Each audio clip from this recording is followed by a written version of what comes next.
अस्सलाम वालेकुम। Good morning ji, welcome to rise and shine only on 365 news with me Nadia Khan, Suhaib Hasan.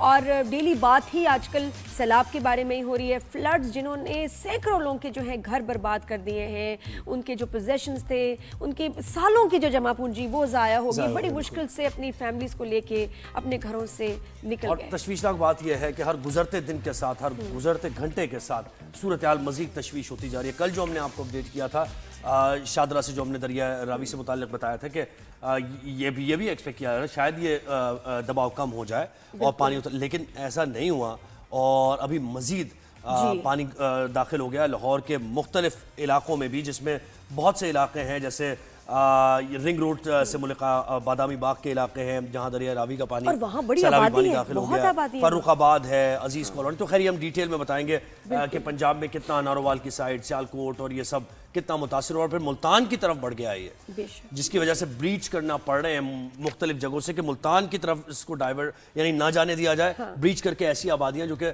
कम यानी वहाँ पानी को जरा डाइवर्ट कर। और ये जो वीडियोस हम कुछ देख रहे हैं सैलाबी रेलों की, लगता है कि जैसे एआई वीडियोस हैं और वो नहीं है।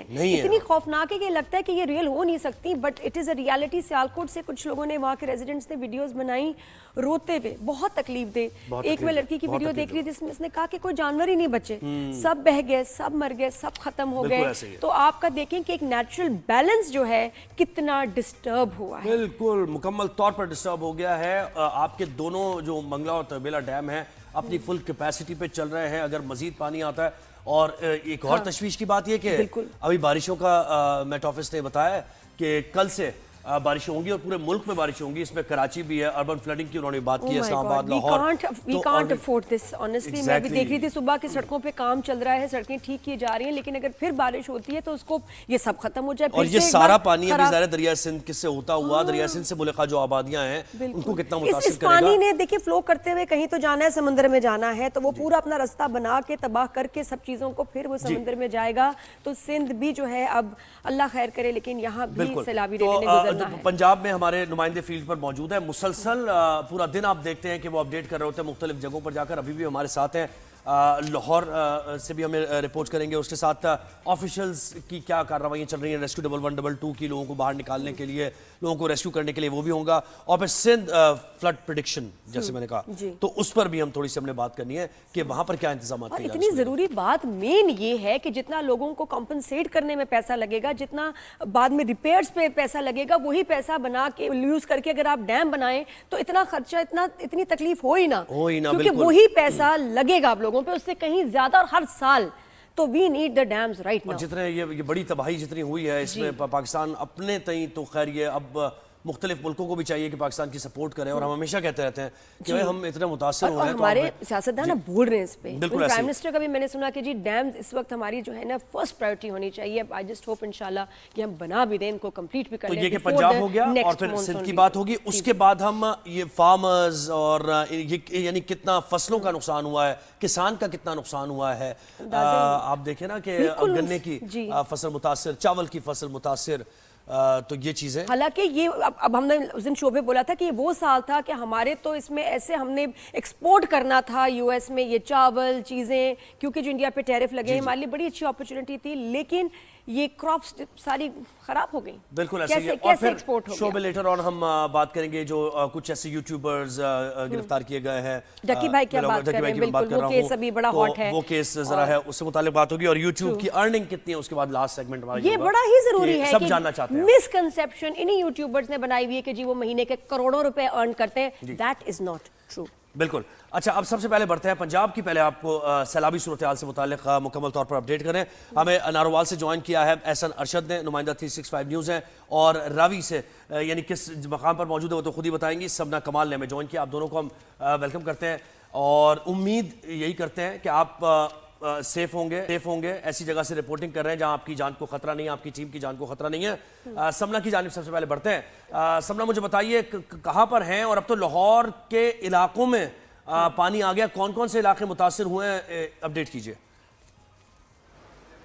जी बिल्कुल ज़ेब, जैसा कि आप जानते हैं कि सैलाबी सूरत हाल पैदा हो चुकी है और भारतीय आबी जाहरियत और मानसून बारिशों के पेश नज़र पंजाब के दरियाओं में इस वक्त तोग़यानी की सूरत हाल है। और लाहौर की अगर बात की जाए तो इस सैलाबी सूरत हाल के पेश नज़र कई इलाके भी ज़ेर आब आ चुके हैं और वहाँ पर रेस्क्यू टीम इस वक्त मुतहर्रिक भी है और नकासी आब को और लोगों को रेस्क्यू करने के लिए जो है मुतहर्रिक है। इस वक्त मैं दरियाए रावी के किनारे पर मौजूद हूँ। अगर मेरा कैमरामैन सलीम आपको दिखा सकते हैं कि यहाँ पर इस वक्त पानी का बहाव जो है 2,11,000 क्यूसिक है और जो कि बताया जा रहा है कि गुज़िश्ता रात ये पानी का बहाव जो था 2,20,000 तक पहुँच चुका था और इस रावी की जो कैपेसिटी बताई जा रही है वो 2.5 लाख के करीब है और इस वक्त जो है 2 लाख से पानी का बहाव जो है वो तजावुज़ भी कर चुका है। जबकि इसके मुल्हक्का इबादी जो रिहायशी इलाके हैं वहाँ पर भी पानी दाखिल हो गया। उसमें शफीकाबाद, अमीन park, Afghan colony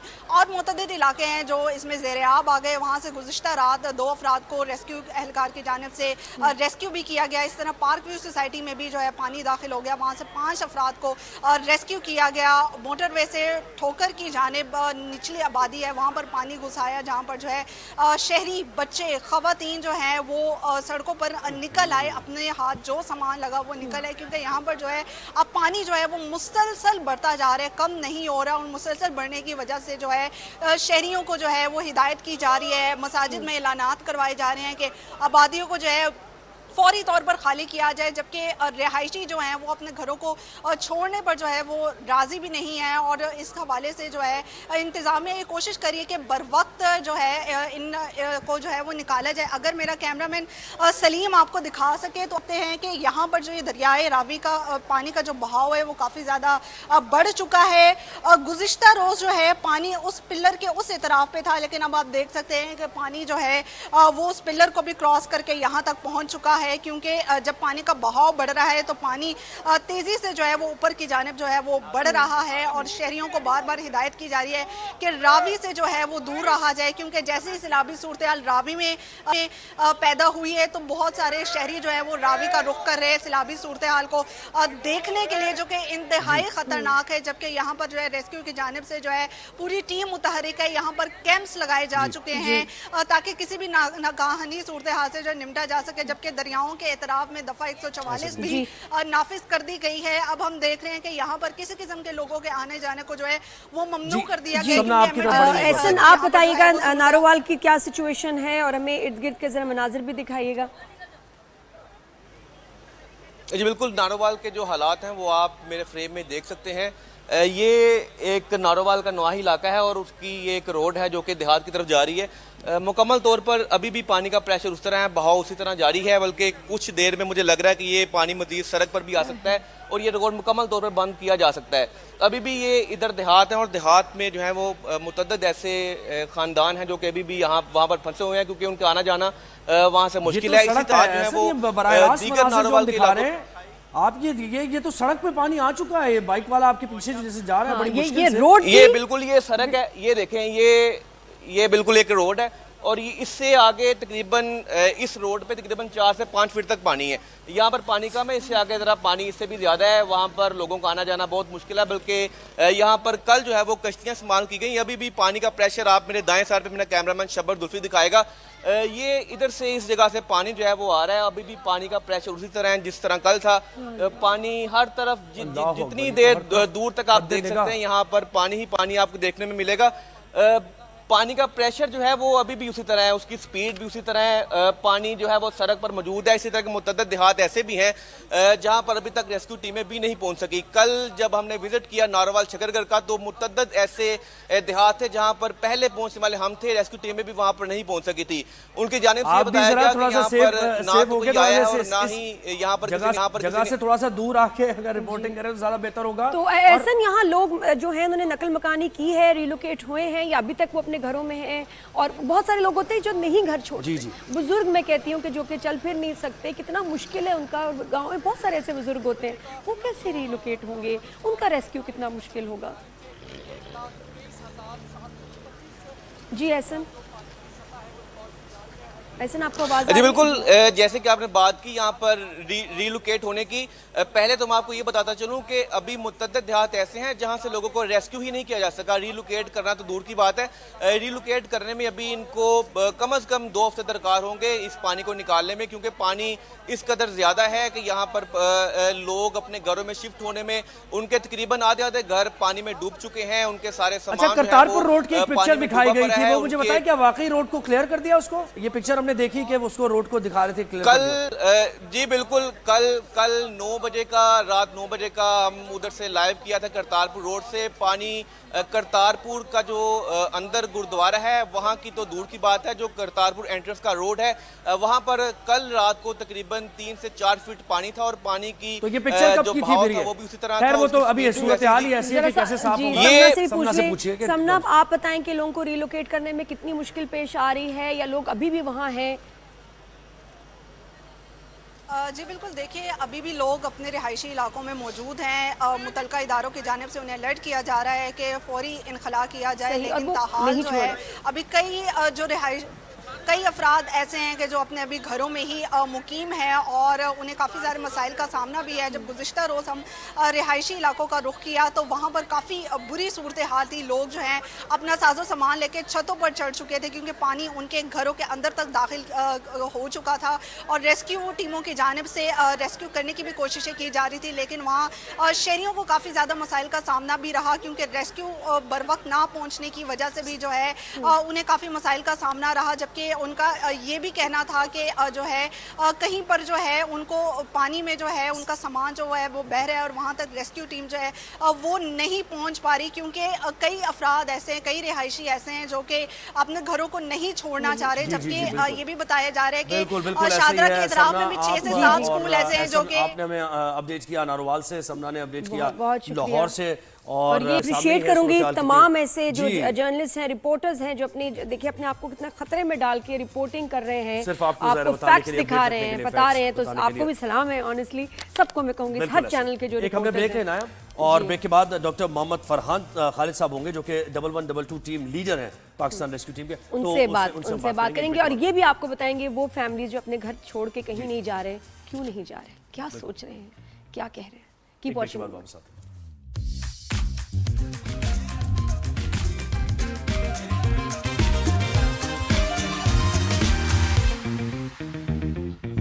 ji welcome back after the break. हम बात कर रहे थे ब्रेक से पहले कि रीलोकेट तो कर रहे हैं बहुत सैकड़ों लोगों को, लेकिन बहुत सारे लोग रीलोकेट होना ही नहीं चाहते, अपने घर नहीं छोड़े, चाहे साइरेंस बजे, चाहे उनको आके मस्जिदों में ऐलान हो, नहीं छोड़े। बिल्कुल नहीं छोड़ना ना, उन्होंने वो जबरदस्ती रिलोकेट किया जा रहा है और सही किया जा रहा है, उनकी जान बचाई जा रही है, लेकिन वो क्यों नहीं करना चाहते हैं नादिया? उनके भी जो जज्बात हैं, जब उनसे पूछें कि भाई जान को खतरा है, अपने घर छोड़ के जाओ, तो वो कहते हैं मेरी माँ कैसे जाएगी, वो तो चल भी नहीं सकती, माँ को छोड़ के मैं नहीं जाऊँगा, फिर मियाँ को छोड़ के बीवी नहीं जाएगी, फिर बच्चे कैसे जाएंगे, और ये कि मेरे दादा ने घर बनाया था, और ये कि मेरे जानवर कहाँ जाएंगे। मेरे दादा ने, मैंने अपने हाथों से इसकी बुनियाद रखी है, मैंने खुद उसको जो है दीवार को अपनी, क्योंकि वहां तो ऐसे घर भी बनते हैं ना, अपने हाथों से ज़ाहिर है उस घर के साथ, उस मिट्टी के साथ आपकी अटैचमेंट होती है। गांव के लोग ना ऐसे मटीरियलिस्टिक शहर के लोग की तरह नहीं होते, उनके चीजों से लगाव होता है, अपने जानवरों से ऐसा लगाव होता है कि वो फैमिली मेंबर्स की तरह होते हैं, उनको छोड़ के कैसे चले जाएं। रेस्क्यू में देखिए एक सूरत हाल ऐसी भी आती है ना कि बोट में 4 लोग जा सकते हैं, फैमिली है 8 लोगों की, अब वो ये सोच रहा है कि अगली दफा बोट आएगी नहीं आएगी, पता बिल्कुल बिल्कुल बिछड़ जाए, मिल ना पाए, सोचता कि नहीं हम सारे इधर और ये गांव में फैमिलीज बहुत क्लोज होती हैं, बहुत, और ये घर में बहुत सारे लोग भी रह रहे हैं, तो वो कैसे किसी को छोड़ के जाएं, और फिर इसलिए वो लास्ट मतलब ना उस तक भी है उनकी उम्मीद कि नहीं भी हम छत पे चले जाएंगे, और अगर मौत आनी है तो अपने घर में आ जाए, कहीं और नहीं आए, पता नहीं हम कहाँ जाएंगे, रुल जाएंगे। बहुत ही ये बात है, लेकिन डिस्प्लेस होना जो हुए हैं उनसे जरा आप पूछे कि कितना मुश्किल ये एक मरहला होता है, तो बस ये मुश्किल भी हो रही है लेकिन आपको रिलोकेट करने में। मैं तो ये कहूंगी कि जी अल्लाह करे कि बस आपको, अल्लाह को सब्र दे, हिम्मत दे, बहुत मुश्किल टाइम है आपके लिए, लेकिन जान है तो जहान है। आप लोग टाइम से अगर निकल जाएंगे तो अपनी जरूरी चीजें भी देखिए, फिर आप चल के किसी तरह निकल जाएंगे। एक बार लेवल ज्यादा हो गई फिर आपको रेस्क्यू करना मुश्किल हो जाएगा, आप बहुत सारी चीजें आपको पीछे छोड़नी ही पड़ेगी। लाहौर के जैसे ये जो इलाके जहाँ पानी आया वहाँ बहुत ज्यादा ऐलानात भी हो रहे हैं, रेस्क्यू के भी पहुंचे, लॉ एनफोर्समेंट भी, कि फौरी तौर पर आप निकले, तो उस वक्त आप जो है देर ना करें, फ़ौरन निकल जाएं, क्योंकि मैं तो देख रहा हूँ कि टेंटेटिव आइडिया फ़र्रुखाबाद कॉलोनी है, एक अजीज़ कॉलोनी है, अमीन पार्क है, अफगान कॉलोनी, शफीकाबाद, मुरीद वाला, अगर यही लाहौर के इलाके लगा लिया जाए, 20-20 हज़ार अगर एक कॉलोनी में लोग रहता है, हाँ। तो 1 लाख तो तकरीबन ये हो गए। और ये आप मुझे बताएं, 1 लाख लोग डिस्प्लेस यहाँ से होंगे सर। इतनी सारी नई कॉलोनीज और बनी हैं, प्रोजेक्ट्स बने हैं रिंग रोड के पास, उनको घरों को, बड़े बड़े घरों को भी खाली कराया जा रहा है। इस वक्त आपको अगर पता हो तो पुलिस वहाँ कह रही जी निकले, आप रेस्क्यू वाले कह रहे निकले, घरों को खाली किया जा रहा है। Team leader Pakistan doctor Mohammad Farhan Khalid sahab ने हमें ज्वाइन किया है। फरहान साहब बहुत शुक्रिया, आपने हमें वक्त दिया राइज एंड शाइन में। ये सर लाहौर के अंदर जो भी ये पानी आया मुख्तलिफ इलाकों में, कितने लोग सर मुतासिर इससे हो रहे हैं और क्या वो निकल रहे हैं, निकाल लिया गया है, किस मरहले पर है रेस्क्यू ऑपरेशन? बिस्मिल्लाहिर्रहमानिर्रहीम। सबसे पहले तो आपका शुक्रिया, आपने मौका दिया। ये हमारा जो फ्लड ऑपरेशन है वो 9 जुलाई से जो है वो शुरू है और इस वक्त जो है वो शादरा में जो है ना रिवर रावी पे इस वक्त हाई फ्लड चल रहा है और उसकी वजह से लाहौर के मुख्तलिफ इलाकों में जो लो लाइंग एरियाज हैं उनमें जो है वो पानी आया है। खासतौर पर जो चूम का इलाका है और शादरा के कुछ एरियाज हैं उनमें थोड़ा सा पानी आया है, लेकिन हालात अभी अंडर कंट्रोल हैं। पानी अभी हाई फ्लड पे चल रहा है और हमने रात को जो है ना वो 200 से ज़्यादा लोगों को जो है वो हमने यहाँ से इवैक्यूएट किया है और अब तक जो टोटल नंबर पूरे फ्लड में हो चुका है वो जो है वो मेरे पास जो डाटा आ रहा है उसके मुताबिक 72,000 लोगों को हमने इवैक्यूएट और ट्रांसपोर्ट किया है इस फ्लड। ये तो बहुत बड़ा नंबर है सर, 72,000। उनको फिर मैनेज करना, कहाँ रखना है उनको, उनके लिए बुनियादी सहूलियात, ये तो बड़ा टास्क है आप लोगों के लिए। तो आपको सर क्या मुश्किलात क्या पेश आ रही हैं लोगों को समझाने में? सब सुन रहे हैं बात, कोऑपरेट कर रहे हैं या आपके लिए मुश्किलात भी पैदा हो रही हैं? जी, इस वक्त गवर्नमेंट ऑफ पंजाब और जिले इंतजामिया और रेस्क्यू गवर्नमेंट का फोकस ही यही है कि मुसीबत आने से पहले लोगों को जो है वो रीलोकेट कर दिया जाए और वहाँ से खतरनाक एरिया से उनको निकाल लिया जाए। लेकिन अभी मैं आपकी बात सुन रहा था, लोगों की एफिलिएशन हैं अपने घरों के साथ, अपने जानवरों के साथ, अपने फैमिली मेंबर्स के साथ, अपने इलाके के साथ, तो वो इतनी जल्दी जो है वो छोड़ने पे राजी नहीं होते। लेकिन अल्हम्दुलिल्लाह अभी हमने जिस तरह चनियोट में 35,000 लोगों को फ्लड से पहले जो है वो वहाँ से इवैक्यूएट कर लिया था, तो अब कुछ लोग, अब जिस तरह पहले बात हो रही थी इन्फोर्समेंट से करना पड़ता है या समझा के करना पड़ता है, तो लेकिन गवर्नमेंट इस बात पर फोकस है कि बर वक्त जो है वो लोगों का इनखला यकीनी बनाया जाए ताकि कम से कम नुकसान हो और हम लोगों के साथ साथ उनके जो एनिमल्स हैं उनको भी पूरी कोशिश कर रहे हैं कि उनके साथ जो है वो इवैक्यूएट किया जाए और जितनी हद तक मुमकिन हो सके उनको भी जो है वो उनके साथ जो है ना वहाँ से निकाल लिया जाए ताकि उनको सर ये लाइफ स्टॉक या एनिमल्स की बात करें, गाय भैंसे बकरियां, उनको कैसे रिलोकेट कर रहे हैं आप? तो उनका तो मतलब वेट इतना ज्यादा, मूवमेंट, ये वो क्या प्लान होता है? जो छोटे जानवर होते हैं उनको तो हमारी बोट्स ही जो है वो मुंतकिल कर लेती हैं। जो बड़े जानवर होते हैं उनके लिए हम जो बड़े वहाँ पे हर दरिया पे जो है वो बड़े बेड़े जो है वो मौजूद होते हैं, उनको हम हायर करते हैं और उनके साथ हम बड़े जानवरों को उनके ऊपर जो है वो निकाल और उनके चारे का इंतजाम। फिर ये जो लोग जो आप कह रहे हैं 72,000 और 35,000 आपने वहां से कहा, तो ये क्या यानी शहरों के अंदर कोई ऐसी जगह आपने कोई हॉल्स इस तरह के बनाए हुए हैं जहां उनको रखा जाएगा या टेंट है, कैंप्स है, क्या वो इंतजाम? और बारिशें भी होनी है तो बाहर भी नहीं हो रही है, मतलब आसान नहीं, कल से बारिशें भी है जी, तो बिल्कुल। देखिए जिले इंतजामिया ने पूरे इसके अरेंजमेंट्स किए हुए हैं। कुछ लोग अपने रिश्तेदारों की तरफ चले जाते हैं और जिन लोगों के पास इस तरह का कोई इंतजाम नहीं होता उनके लिए रिलीफ कैंप जो है वो हर जगह मौजूद है। स्कूलों और कॉलेजेस को गवर्नमेंट ने खाली करा लिया और वहाँ पे रिलीफ कैंप बनाए जा रहे हैं। इसके अलावा टेंट विलेजेस बनाए जाते हैं, वहाँ पे हर तरह की सहूलियात गवर्नमेंट जो है वो प्रोवाइड कर रही है। मोबाइल हेल्थ क्लिनिक्स और बाकी डिस्पेंसरीज भी वहाँ पे शिफ्ट की गई हैं। जानवरों के लिए भी खास तौर पर गवर्नमेंट ने जो है वो हिदायत जारी की है महकमा लाइफ स्टाफ को, और वो उनके लिए चारा और उनके लिए वैक्सीनेशन और सारी चीजें जो है वो प्रोवाइड कर रहे हैं। और आपके करियर में आपने कभी देखा है, ये एक्सपीरियंस किया है ऐसी सूरत हाल जो हम देख रहे हैं, या नहीं ये पहली दफा ऐसा हो रहा है? देखिए अगर आप 2010 के फ्लड से, हम रेस्क्यू 112 फ्लड के ऊपर काम कर रही है और हमारा बड़ा इसमें एक्सपीरियंस है पूरे पंजाब में, 2010 का फ्लड भी हमने किया है, 2014 का फ्लड भी किया है, उसके बाद 2022 का फ्लड भी जो है वो हमने किया है। 23 में पूरा कसूर और सतलुज का बहुत बड़ा ऑपरेशन था, वो हमने कंडक्ट किया है। और इस दफा सिचुएशन थोड़ी सी इसलिए मुख्तलिफ है कि इस वक्त 3 जो रिवर्स हैं, मेन रिवर्स हैं, सतलुज, रावी और चनाब, इन तीनों में जो है वो इंतहाई ऊंचे दर्जे का सैलाब जो है वो चल रहा है और उसको हम जो है वो रिस्पॉन्स कर रहे हैं। सर, आपको क्या लगता है कि हमें किस जदीद मटेरियल की ज़रूरत है या ट्रेनिंग की ज़रूरत है कि कभी खुदा न खास्ता फिर ये हालात पैदा होते हैं तो हमारे पास वो इक्विपमेंट, वो स्किल्स, वो रिसोर्सेज होने चाहिए?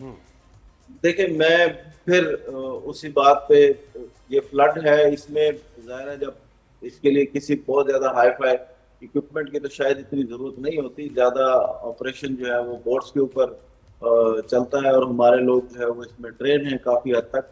और पिछले जो है ना वो 15 साल से हम ये काम कर रहे हैं। रिवराइन बेड्स के लोग बहुत ज़्यादा ट्रेन हैं, हमारे ऑपरेटर्स जो है वो बोट ऑपरेटर्स, और हमारे पास सफिशेंट बोट्स भी हैं। लेकिन फिर वही बात है कि सबसे ज़्यादा तवज्जो हमारी अर्ली इवैक्यूएशन पे होनी चाहिए, और जो सेटलमेंट्स हैं, जो रिवराइन बेड्स के अंदर जो सेटलमेंट्स हैं, उनको जो है वो अवॉइड करना चाहिए। सीजनल क्रॉप्स ली जा सकती हैं, वो जमीन जरखेज है, उसको आप छोड़ नहीं सकते, लोग भी उस जमीन को नहीं छोड़ सकते। लेकिन तमाम चैलेंजेस अभी हैं आपको जो जिनको ज़रा फेस भी करें, और हम आपको सलाम पेश करते हैं, जैसे आप मतलब दिन रात एक करके आप लोग काम कर रहे हैं और लोगों की जानें बचा रहे हैं। बहुत ही बड़ा, बहुत ही बड़ा मैं कहती हूँ ये काम हो रहा है और बहुत मुश्किलात भी इनको होंगी। एक ब्रेक हमने लेना है, ब्रेक के बाद हम वापस आएंगे। तो सिंध में क्या ये सूरत हाल बन सकती है 5, 6, 10 दिन के बाद, तो उस पर हम जरा उसकी बात करें। Stay with us, keep watching rise and shine.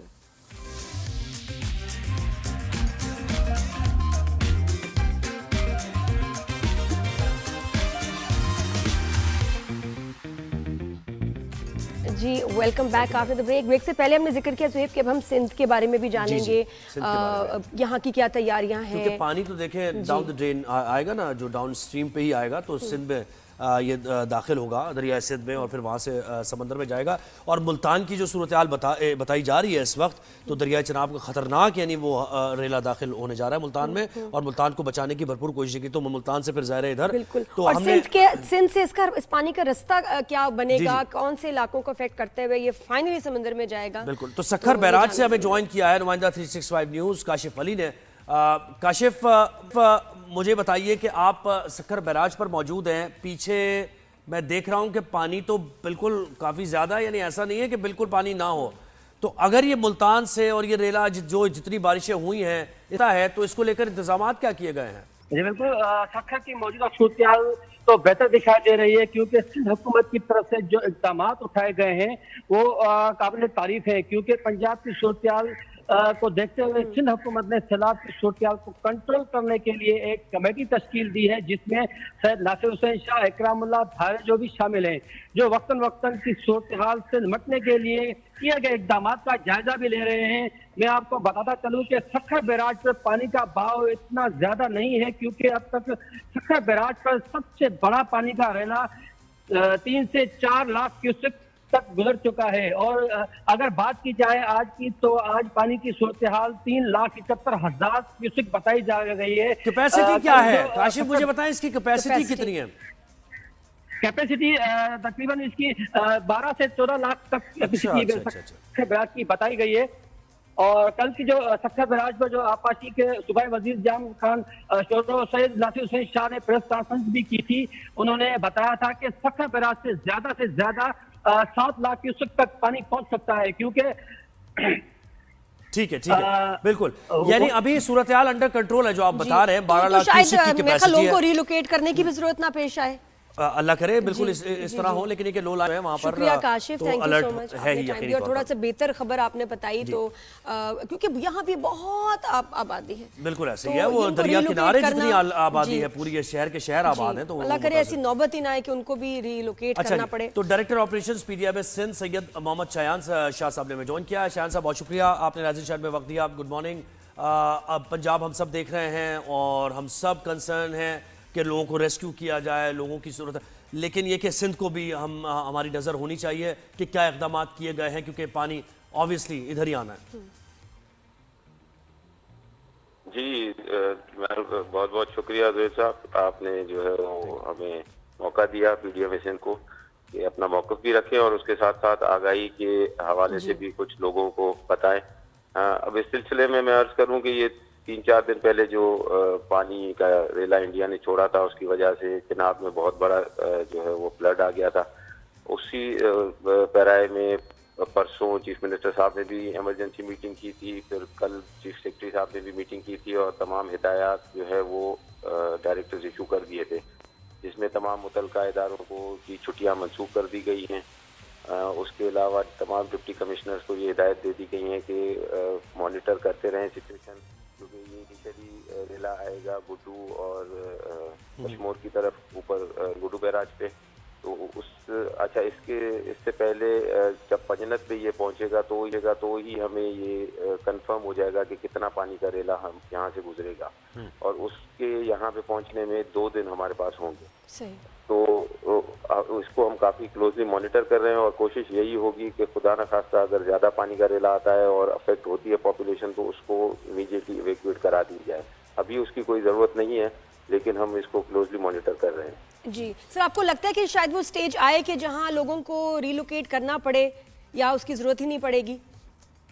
जी नादिया, ये अब बेसिकली रिवर बेड है और इस रिवर बेड पे ये नॉर्मल ट्रेंड है कि पानी का बहाव जैसे बढ़ता है तो लोग खुद ब खुद बाहर भी आ जाते हैं और वो कुछ अपने रिश्तेदारों के यहाँ चले जाते हैं, और अगर क्वांटम ज़्यादा है लोगों का तो फिर ऑब्वियसली वो रिलीफ कैंप बनाए जाते हैं और उनको वहाँ पे ठहराया जाता है जब तक ये पानी का रेला गुजर जाए।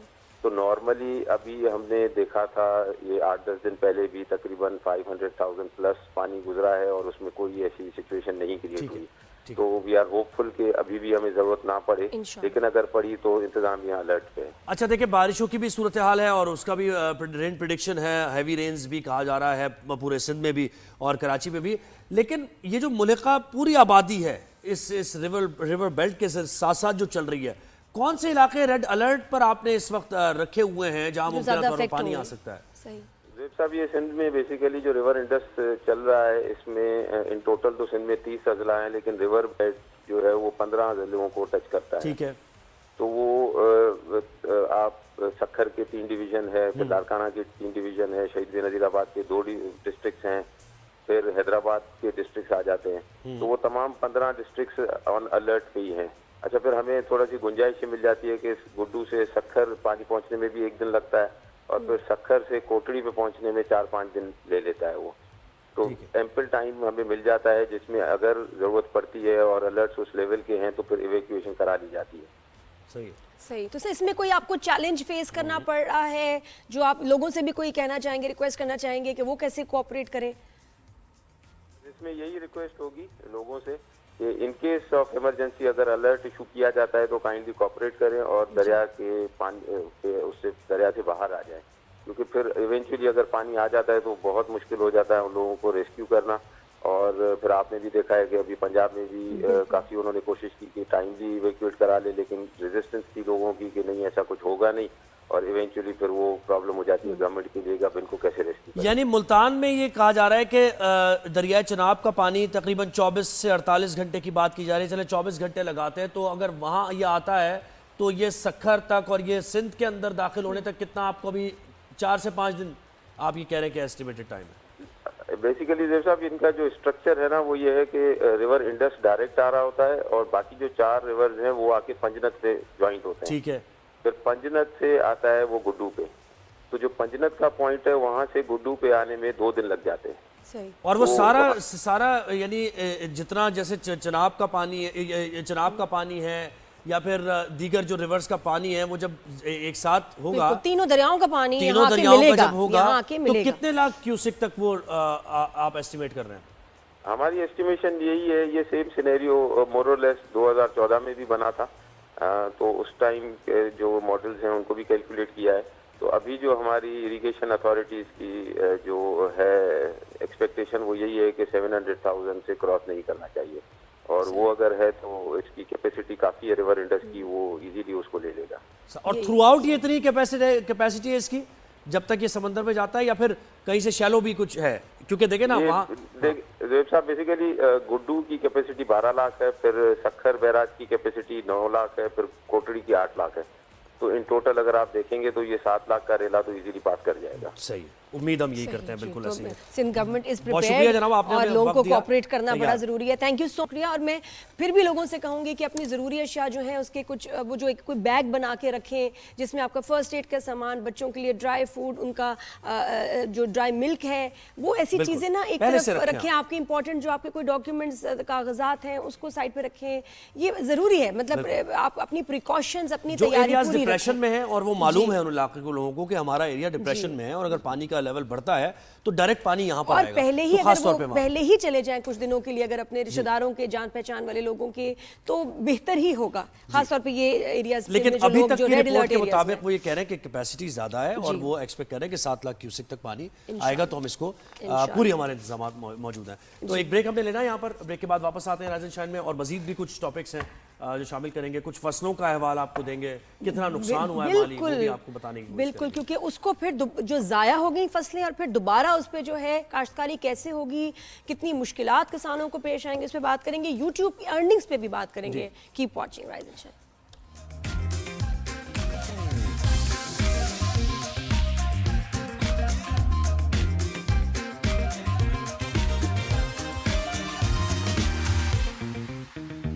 जी welcome back after break. Good morning everyone. जो इन फ्लड्स की वजह से एक शदीद नुकसान हुआ है, एक और नुकसान वो हमारी क्रॉप्स हैं, एग्रीकल्चरल लैंड जिसमें फसलें शायद ऑलमोस्ट तैयार भी हों, तैयार होने वाली हों, और लोन लेके ये किसान जो हैं ये सारा अपनी काश्तकारी करते हैं। जब फसलें तैयार होती हैं फिर वो लोन वापस करते हैं। अब ये कैसे मैनेज होगा जब फसलें ही नहीं रही? वो बढ़ता ही जा रहा है। पंजाब में बहुत बड़ा ज़रूरी रकबा इस वक्त सैलाबी पानी में डूबा हुआ है, और 16.68 बिलियन एकड़ रकबे पर साल में फसल काश्त की जाती है। सैलाब ने वसी एकड़ पर मौजूद फसलों का नामो निशान मिटा दिया है, और इस वक्त तक सैलाबी रेले आ रहे हैं। सैलाब थमने के बाद पानी के निकास का तवील और मुश्किल तरीन मरहला ये सबसे बड़ी आजमाइश बनेगा। अच्छा, इससे भी बड़ी मुश्किल क्या है किसानों के लिए? वो ये होगी कि जमीन को दोबारा कल्टीवेट कैसे वो करेंगे। बिल्कुल, जैसे आपने कहा कि वो तो बीज और खाद भी वो कर्ज पे लेते हैं, उसके बाद फसल कटती है, फिर उसके बाद जो पैसे आते हैं तो उनका वो लोन भी उतारते हैं, और थोड़ा सा जो पैसा बचता है खाने पीने का, और फिर अगली फसल के लिए। और ये वो साल था जिसमें पाकिस्तान की एक्सपोर्ट्स जो थी रिकॉर्ड एक्सपोर्ट्स हो सकती थी, बट अब सोचते कुछ है, हो कुछ जाता चावल है। का वो सेगमेंट हमने शामिल किया, याद है ना? बिल्कुल, तो बड़ी अपॉर्चुनिटी थी पाकिस्तान यूएस के में लिए। इतनी बड़ी अभी इस वक्त मार्केट थी पाकिस्तान के लिए चावल एक्सपोर्ट करने की, पता नहीं क्या होगा। लेकिन ये किसान इस वक्त बहुत परेशान, अपसेट, स्ट्रेस में होंगे, और तकलीफ दे बात। चेयरमैन किसान इत्तेहाद खालिद हुसैन साहब ने हमें ज्वाइन किया है। खालिद साहब बहुत शुक्रिया। बड़ा मुश्किल वक्त है ये किसानों पर, और किसान हमें पता है सबको कि रीढ़ की हड्डी है हमारी मईशत की। तो सर मुझे अभी तक एस्टिमेट तो खैर बाद में लगना शुरू होंगे, एग्जैक्ट एस्टिमेट आएगा, लेकिन कितना रकबा ये मुतासिर हुआ है, कौन कौन सी फसलें अभी तक मुतासिर हुई हैं, बता सकते हैं आप हमें? जी बहुत शुक्रिया। देखें जी, अब लाखों एकड़ है, उसमें अभी लाखों एकड़ है, जिसमें इस टाइम काटन की फसल बिल्कुल तैयार थी, वो बिल्कुल तबाह हो गई है। बल्कि काटन की फसलें क्या, हमारे घर, हमारे माल मवेशी सब दरिया पानी ले गया है, तो फसलें हमारी बिल्कुल तबाह हैं। काटन था हमारा, राइस इस टाइम तैयार था, सब्जियां हमारी तैयार थी, सब की सब फसलें, तिल की फसल हमारी तैयार थी, वो सब की सब खत्म होगी। आपको पता है बदकिस्मती से पिछले साल जो काटन का रेट नहीं मिला, तो काटन हमने काश्त ही कम की थी, 50% पिछले साल से कम काश्त थी, और $3 अरब की काटन का हमने बाहर से मंगवाई थी। तो पाकिस्तान का किसान तो 2-3 साल से बहुत माशी उसके हालात खराब थे, क्योंकि गंदम का जो रेट उसको नहीं मिला था, जिससे बेचारा बहुत परेशान था। और एक बदकिस्मती आप देखें कि अभी 4 दिन पहले 1200 रुपए मन का गंदम का रेट बढ़ा है, 2100 से 3200-3300 में आज मार्केट में चल रही है, क्योंकि गवर्नमेंट पंजाब या चारों सूबों की गवर्नमेंट ने गंदम खरीदी नहीं, उनके पास स्टोरेज नहीं था, और गंदम सस्ती बिकी हमसे, और अब वो गंदम 3200-3300, और अभी आने वाले 10-15 दिन में आप देखेंगे ये गंदम का रेट 4 से 5 हज़ार हो जाएगा। तो हम बार बार ये गवर्नमेंट से अपील कर रहे थे, एहतजाज कर रहे थे कि खुदा के वास्ते किसानों से गंदम खरीदें, क्योंकि ये आपके पास कंट्रोल्ड होगी। लेकिन बदकिस्मती से नहीं हुआ, और आज सैलाब से इतनी बुरी हालात है, फसलें खत्म है, हमारे घर, ट्यूबवेल, हमारे माल मवेशी, बल्कि अभी तो आपको सही पता नहीं चल रहा हमें, कम से कम 100 से ज्यादा मवाद पंजाब में हो चुकी हैं।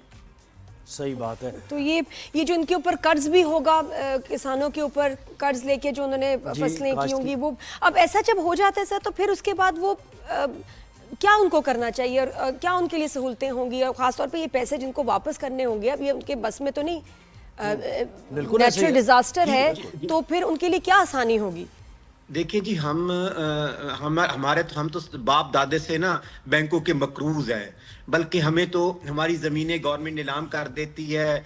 मैं कहता हूं कि जो मुल्क 70% ज़राअत पे चल रहा था, उसको तो आज तक किसी गवर्नमेंट ने ऑन नहीं किया कि जिस पे 70% अब मुल्क हमारा ज़राअत पे है, जिस पे हमारे चावल हम बाहर भेजते थे, किन्नू बाहर भेजते थे, हम डॉलर ज़रा मुबादला कमाते थे। लेकिन आज अब बदकिस्मती ये है कि ज़राअत हमारी ख़त्म होगी, काटन 4 अरब डॉलर की, दालें 2 अरब डॉलर की। अभी तो बदकिस्मती ये है कि गंदम जो 5 अरब डॉलर की बाहर से मंगवाई जाएगी, जो हमने सूद पे कर्जे लिए हैं आड़ती से, जो आड़ती हमें अगर 1 रुपए की चीज है तो वो हमें 1.5 रुपए में देता है, लेकिन हम उनके कर्जे नहीं उतारते, वो हमसे चेक ले लेता है, फिर हम पे FRA कटवा देता है, फिर हमने अपने बाल बच्चों माल बेची, गन्ना नहीं खरीदते, ट्रॉलियां खड़ी होती हैं गन्ने की। अच्छा, उनका कसूर भी नहीं है, ये तो उनका कसूर भी नहीं है। बिल्कुल जी जी। नदी साहब, गन्ना देखें कि 350 का खरीदा, इस साल गवर्नमेंट ने वो भी रेट डिसाइड नहीं किया था, और चीनी 175 की बेची। चीनी 200 रुपए, 175 क्या 200 रुपए चल रही है मार्केट में। तो एक्स मिल की मैं बात कर रहा हूँ,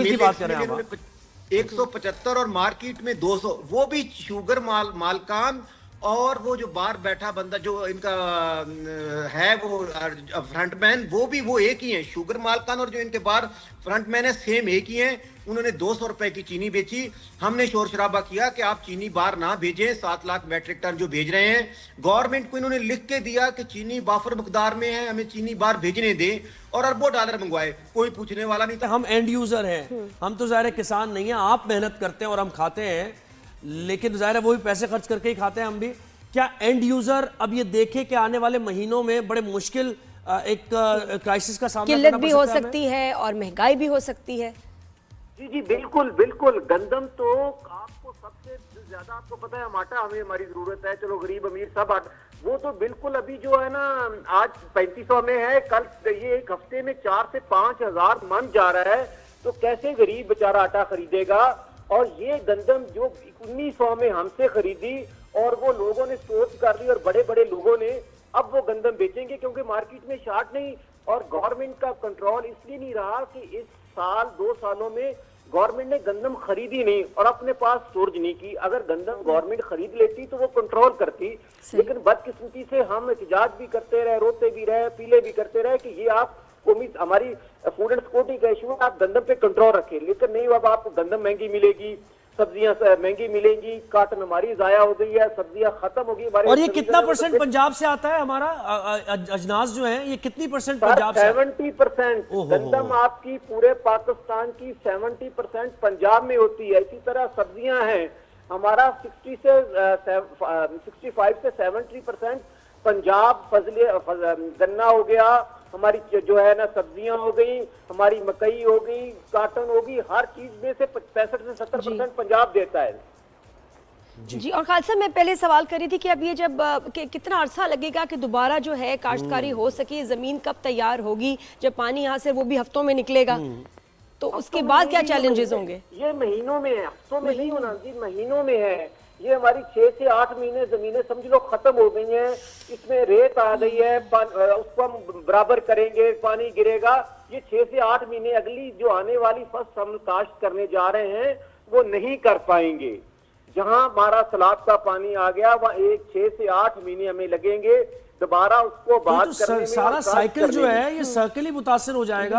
आने वाली सर्दियां, आने वाला साल, और वो कहते हैं सप्लाई डिमांड, ये सब अपसेट हो जाएगा। ये कैसे होगा? ये तो आप बड़ी तशवीशनाक बात बता रहे हैं हमें। ये बिल्कुल हो जाएगा, ये बिल्कुल हो जाएगा, बिल्कुल हो गया। गंदम तो आज से आपका आटा और रोटी आपकी आज से महंगी हो गई, आज से। अभी 8 महीने गंदम की फसल बाकी है, 8 महीने। और तो अब इसका मतलब यह है कि हमें भरपूर तौर पे सारा फोकस अपने किसान को सब्सिडी देने पे करना चाहिए, या किसान को रिलीफ किसी सूरत के जल्दी से जल्दी वो दोबारा कल्टीवेशन की पोजीशन में आ जाए। कॉम्पनसेशन प्लस द फंड्स के वो दोबारा जल्दी से अपनी जमीनों को तैयार करें काश्तकारी, और वो ज्यादा हो, पहले से ज्यादा प्रोड्यूस हो, ताकि भी अगर 6-7 महीने महंगाई बर्दाश्त करें भी तो उसके बाद जल्दी रिलीफ आए। खालिद साहब बहुत शुक्रिया, आपने हमें वक्त दिया। चेयरमैन किसान इत्तेहाद, और जो वो पिक्चर पोर्ट्रेट कर रहे थे, मतलब अभी तो है ही, अभी तो है ही मसाइल, लेकिन आगे मसाइल आने हैं कि हम फिर खबरों में महंगाई, शॉर्टेज, यही इसका ही जिक्र कर रहे होंगे और बहुत मुश्किलात होंगी हमारे लिए। अब ये कि इस मुश्किल से मिलके कैसे निकलना है, गवर्नमेंट के लिए एक बड़ा ये टास्क जी, है। बहुत गवर्नमेंट के पास प्लान क्या है अब? और प्लानिंग में ये हो कि जी इतना अरसा हमारा टफ टाइम है और उसके बाद फिर सबको, पब्लिक को रिलीफ मिलेगा। लेकिन इस वक्त आई थिंक कि कॉम्पनसेशन के साथ साथ किसानों के साथ जो है बहुत शदीद बेहतर जो है ना हमें प्लानिंग करनी पड़ेगी गवर्नमेंट को, ताकि जो है ये इतना डिसहार्ट ना हो कि ये काम ही छोड़ दें, चले ही जाएं यहाँ से ब्रेक लेना इतने नुकसान के बाद।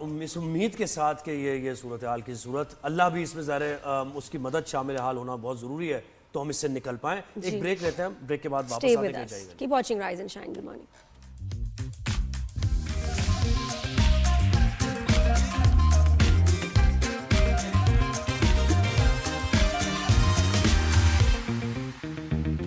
जी welcome back after the break. हम अभी जिक्र कर रहे थे कि भी लोगों को बड़ा शौक है कि रातों रात अमीर हो जाएं, तो जल्दी जल्दी पैसा आ जाए, एक तो ट्रेडिंग से या फिर यूट्यूबर हम बन जाएं।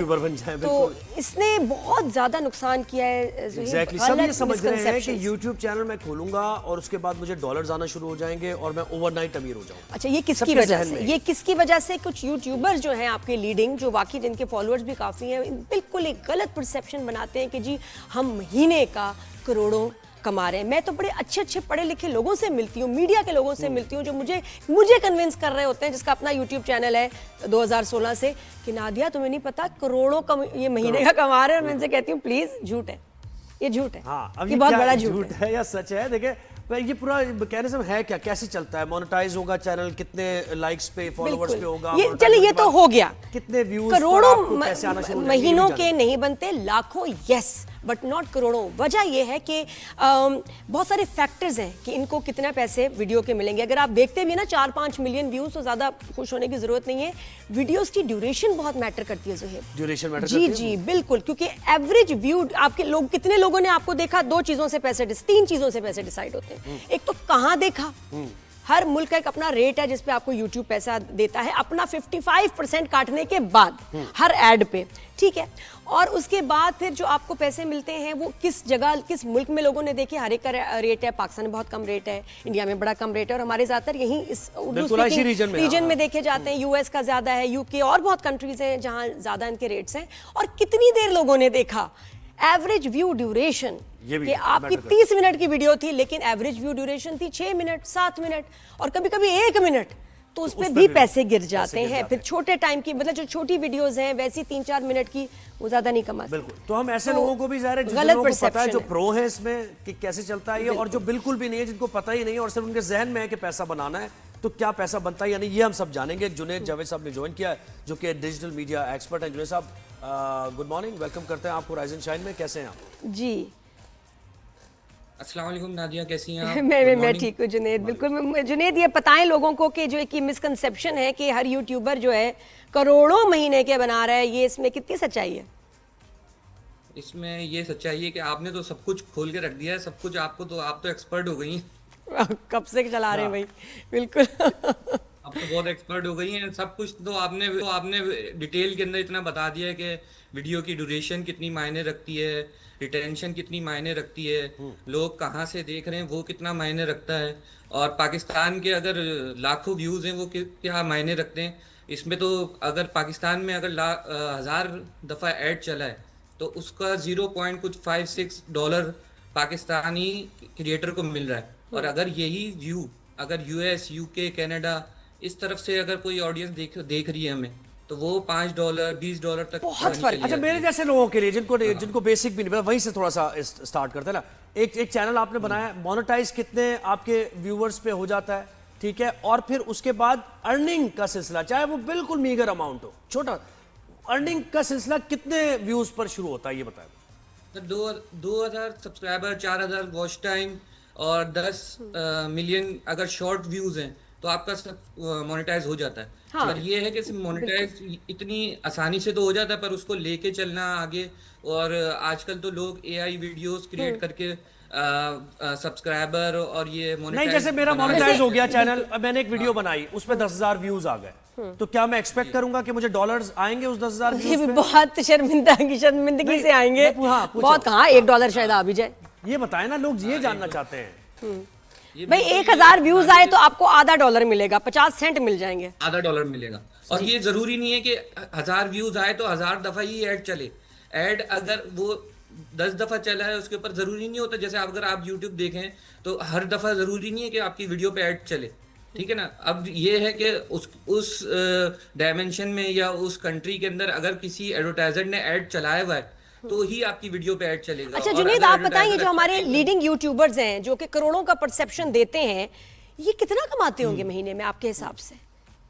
देखें, इसमें आपको आप भी लीडिंग भी, YouTuber टॉप 3 भी बता दें, टॉप 3 भी बता दें जो ठीक इतना है। कंटेंट जनरेट कर रहे हैं, कितने बनाते होंगे महीने के? फिर भी ये कम से कम अगर ज्यादा से ज्यादा भी अगर देखें ना 30 से 40 लाख रुपए, 50 लाख रुपए ज्यादा से ज्यादा। और 1 इससे मिलियन ऊपर की व्यूज है नहीं किसी कहानी। वीडियो पे, 1 मिलियन है व्यूज। हाँ। वो कितना कमाए? 1 मिलियन में ये एस्टिमेटेड ही बता सकेंगे। कोई भी एक्सपर्ट कोई भी आपको नहीं ये नहीं बताएगा कि अच्छा, ये मैं अपनी exact वीडियो को amount बता दूंगी, $250 से $500। ठीक है। यस। हाँ, ऐसी। अच्छा, कभी उससे भी कम। कितने व्यूज पे? 1 मिलियन व्यूज। 1 मिलियन व्यूज पे। $250-300। अच्छा, फिर ये बड़ा फर्क पड़ता है जुनैद कि हर मतलब साल में जितने महीने हैं ना उसमें चेंज होता रहता है रेट। रमजान में बड़ा अच्छा रेट मिलता है आपको, मैं वो हैरान होती हूँ। 250-300 रमजान में जो इतना वीडियोस, बात करें। हाँ, तो ये आपका CPM RPM बदलता रहता है, कभी आपको इससे भी तो कम ये जो पैसे नवंबर मिलते हैं, दिसंबर का कभी वैसे ही ज्यादा। डाउन चलता है ना। हाँ। नवंबर दिसंबर में ये डाउन हो जाता है यानी बिल्कुल। 1 बिल्कुल, मिलियन पे लेकिन तो ये आप ये 30-40 लाख भी हम आपको पता नहीं क्रेजी नंबर्स बता रहे हैं। ये जो आप कह रही है 10-15 80,000 लाख कह भी। रही है, तो 80,000 या 90,000 पाकिस्तानी बन रहे हैं। हाँ, ये ऐसा ही है। 1 मिलियन। बिल्कुल बिल्कुल बिल्कुल। 1 मिलियन में भी कितनी पर लंबी ये- वीडियो होती, बहुत सारे इनकी- फैक्टर्स हैं, इनकी जो- कहाँ देखी गई। अच्छा जुनैद, ये बताएं कि क्यों फिर यूट्यूबर्स अपने आप को इतना अमीर, बड़े बड़े घर, ठीक है, लेविश गाड़ियां, हॉलीडेज, ये चीजें क्यों कैसे हो दिखाते जाता हैं? है? ये क्यों दिखाते हैं? लोगों इससे का पूरा अट्रैक्शन mindset- क्या है लोगों को? लोग बच्चे क्यों लोगों का देखते हैं पूरा इनके mindset लेविश change घर? कर दिया है। हाँ, इन्होंने बिल्कुल लोगों का माइंडसेट चेंज कर दिया है, और इन्होंने जो भी पढ़ना चाहते थे लोग, उनका दिमाग खराब कर दिया एक तरीके से ना, कि भाई ये शॉर्टकट है और ये शॉर्टकट ले लो। और इनके शॉर्टकट्स के अंदर बीच में जो इनकी पीछे से अर्निंग है, जैसे कि लोगों को प्रमोट करना, फेक अकाउंट्स और बहुत सारी चीजें इन लोगों की हैं जो कि हमें पता है। और ये है कि और ये नजरों में आ भी आजकल गए हमारी हैं पाकिस्तानी गवर्नमेंट को भी पता है। और फिर ये भी हाँ, है ना कि लोगों इसमें को वो पता ये है कि चलने फिर लग फेक गई है, न्यूज़ भी और ना। लोग समझ गए हैं कि ये सिर्फ यूट्यूब अर्निंग से नहीं हो रहा है, और इसके पीछे बहुत सारी वजूहात हैं, जो कि बैटिंग एप्स हैं, अब जो दूसरी चीजें चल रही हैं आपको पता है, और सब न्यूज वालों को अब अच्छा जुनैद, मुझे सब कुछ पता चल था, गया। मैं कुछ साल पहले कहती थी इन्होंने फंसना है। वजह ये कि लोग हाँ, छुपाते हैं फंसना है। अपनी वेल्थ, लोग थोड़ा दिखाने से एक तो नजर ना लगे, दूसरा ये कि FBR वाले पीछे पड़ जाएंगे, पता चल जाएगा। मैं कहा यार ये हाँ। फंसेंगे, क्योंकि ये तो झूठी भी चीजें दिखा रहे हैं, ये फंसेंगे। घर हमारा, ये गाड़ी हमारी, ये हमने। ये घर मैं कहा भाई, और वाकई FBR ने कहा आ जाओ बेटा, बहुत माल है तुम्हारे पास, बताओ अच्छा, कैसे जुनैद, आया। मुझे बताएं कौन सा कंटेंट ज्यादा चलता है? आपने जो इसमें रिसर्च की है, इस्लामिक कंटेंट, जी। स्पोर्ट्स से रिलेटेड, एंटरटेनमेंट, या फिर जर्नलिज्म, न्यूज वगैरह? ऑल दिस सब। ऑल दिस, जैसे कि एंटरटेनमेंट है, फिर उसके बाद टेक वीडियोस हैं, और Gaming, ट्यूटोरियल्स हैं। तो इस तरह की जो वीडियोस हैं बहुत चलती हैं। और अब ये है कि अगर डिफरेंट लैंग्वेजेस के अंदर आपका कंटेंट हो तो वो और ज्यादा हाइप क्रिएट करता है, और आप सब टाइटलिंग के साथ अगर कंटेंट डाल रहे हो तो वो बहुत चलता है। ये है कि मल्टी लैंग्वेज के अंदर अगर आपका कंटेंट जा रहा है तो आपकी ये है कि आपकी डिफरेंट ऑडियंस क्रिएट हो जाएगी।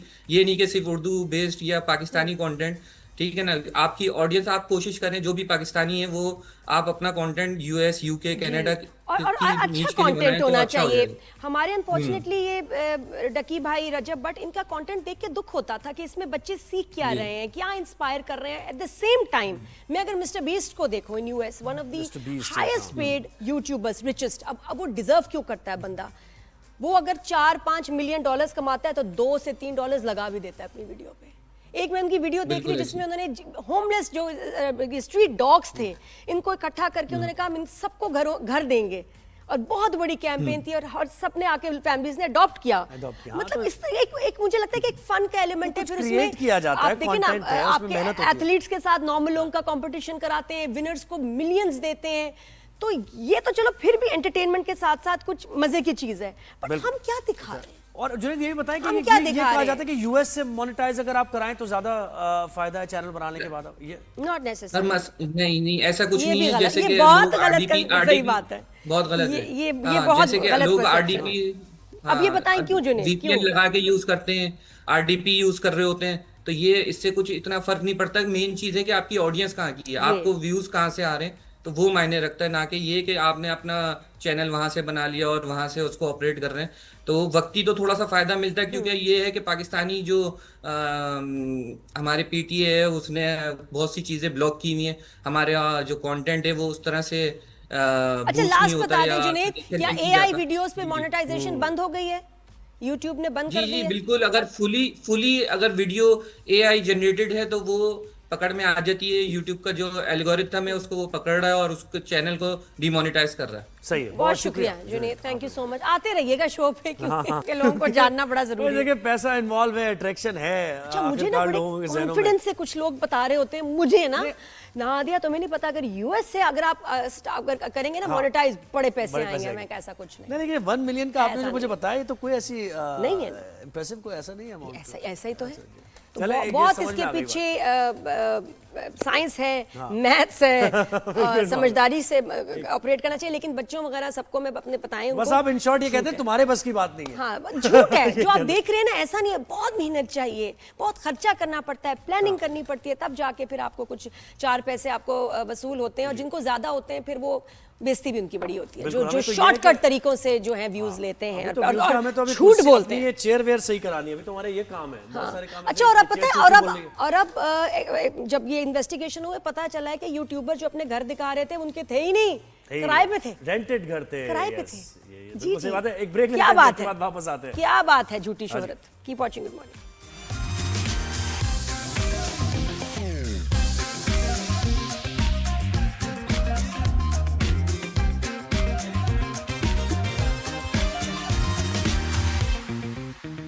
जी welcome back after the break. हमने ब्रेक से पहले हम डकी भाई की यही भी हम बात इस कर तरह रहे की थे। ये बात कर रहे थे, बिल्कुल इदारे अब मुतारिक हो गए हैं। अब ये जो बैटिंग एप्स वगैरह हैं, इनकी एंडोर्समेंट और इससे पैसे कमाना, इस पर अब एक बहुत कॉन्स्टेंटली वॉच कर रहे हैं इसको, और गिरफ्तारियां भी हो रही। डकी भाई बिल्कुल एक और अब ग्लोबली मतलब लोगों के ऊपर एक्शन लिया जा रहा है। वो जो ब्रांड्स को इंडोर्स करते हैं वो एम्बेसडर्स भी जिम्मेदार हैं। अगर कोई मतलब उनसे सवाल करता है या कुछ गलत हो जाता है या गलत चीज़ को वो इंडोर्स कर रहे हैं तो उनसे भी सवाल किया जाएगा। बिल्कुल ऐसे ही है। तो जनाब इसमें तो इन्वेस्टिगेशंस हो रही हैं, और वो क्या इसमें इन्वॉल्व है, कितना इन्वॉल्व है, ये तो इदारे ही बताएंगे हतमी तौर पर। लेकिन उनकी गिरफ्तारी हो गया, 4 रोज का रिमांड है। एक उनकी गिरफ्तारी समझे एक स्पेसिमेन है या फिर एक मिसाल है। बिल्कुल मिसाल। कई लोग ऐसे हैं इस मामले से जुड़े हुए हैं, तो इस पर हम जानते हैं। अयूब हनीफ साहब ने हमें ज्वाइन किया, ई कॉमर्स एक्सपर्ट हैं, उनसे जरा जानते हैं कि क्या है बैटिंग ऐप, क्रिकेटिंग ऐप के साथ मिक्स एंड मर्ज है ये, और YouTube उनको क्या अरेस्ट हो रहा है? क्यों किया गया है, इसमें क्या इलीगल या क्रिमिनल एक्टिविटी थी? जी अयूब आप सुन रहे हैं? जी बताइएगा। जी जी जी बताइएगा। ये इसको जो एलिगेशंस हैं इनको जरा थोड़ा सा हमारे लिए सिंपलीफाई करके बताएं।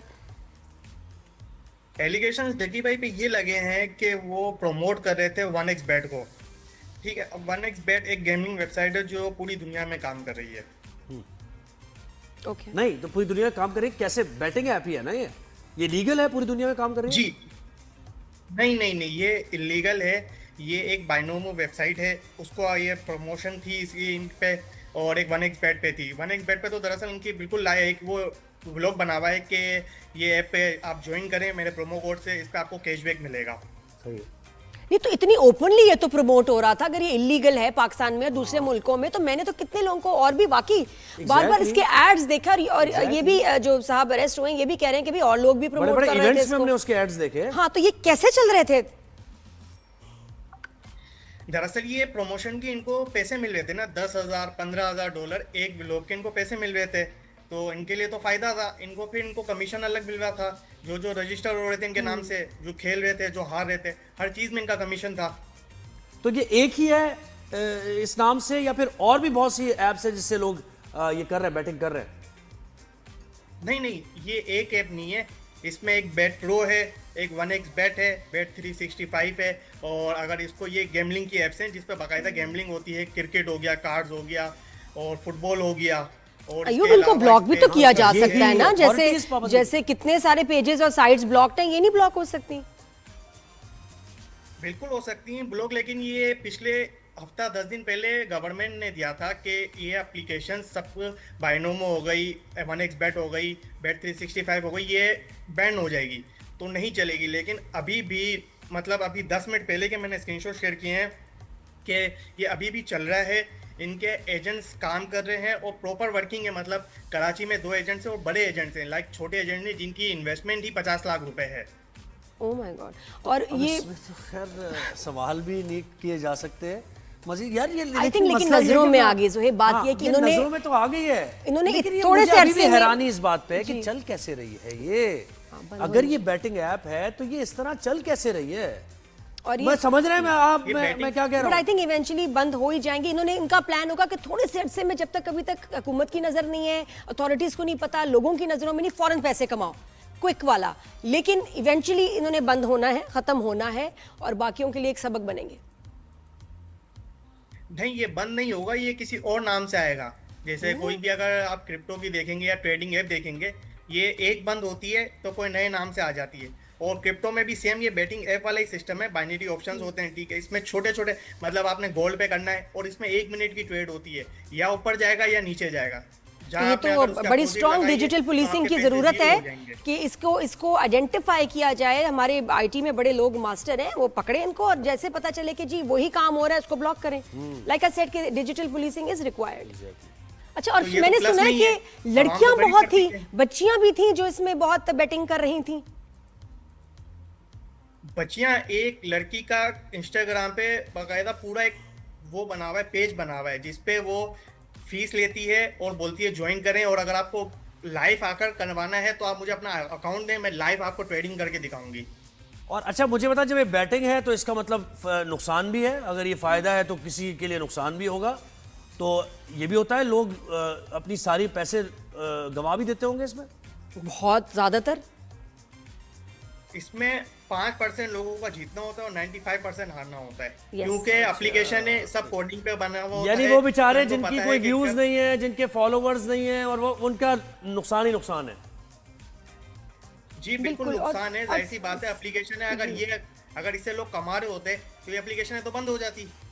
बिल्कुल। यू बहुत शुक्रिया, थैंक यू सो मच, आपने टाइम दिया। आप इससे सबसे खतरनाक इसमें बात पता है क्या, बच्चों को लत लग गई कि यार जुए से तो पैसा बना यहाँ सकते से हैं। बनाना है। और अब वो फोन्स पे हैं, लैपटॉप पे, हमें क्या पता क्या कर रहे हैं। और एक बार कोई जीत जाए या आप पैसा कमा देख लें बगैर मेहनत किए हुए, तो आप तो कहते हैं यार यही मजे की बात है, मैं वो क्यों स्कूल जाके गोइंग बाहर बॉय जो है ना, वो कहता है मामा पापा से सड़ूं क्या धूप मांगने में। हैं पैसे, नहीं, और मामा बाहर पापा से क्यों मांगूंगा, मेहनत क्यों मैं कर करूं, लूंगा। मैं क्यों 9 to 5 जॉब करूं, मैं क्यों सवाल जवाब डांटे खाऊं, सड़कों पे धक्के खाऊं जैसे मेरे माँ बाप ने किया है। बेटा माँ बाप ने किया है ना, तो इज्जत से जी रहे हैं, आज सुकून से जी रहे हैं, किसी का उधार नहीं देना, सही बात है, किसी का बिल्कुल पैसा सही नहीं बात मारा, है। किसी की बद्दुआएं नहीं ली, ये झूठ। generation और को तबाह साथ करने में वाली बात। आप ये समझे कि आपने एक दरवाजा जेल का ना अपने लिए खोल लिया है। ये अभी अगर बेटा कभी मजा आ भी रहा आप है उसमें ना, जाएंगे। तो आगे जेल है, रुसवाई है, जिल्लत है, ना कीजिए ऐसा। सही बात है, बे हलाल की रोजी बस, मेहनत की रोजी बस, उसमें आराम भी है और उसी में ही रिस्पेक्ट है। कंटेंटमेंट होनी चाहिए, शुक्र करें, सब्र करें, जितना अल्लाह दे रहा है उस पर।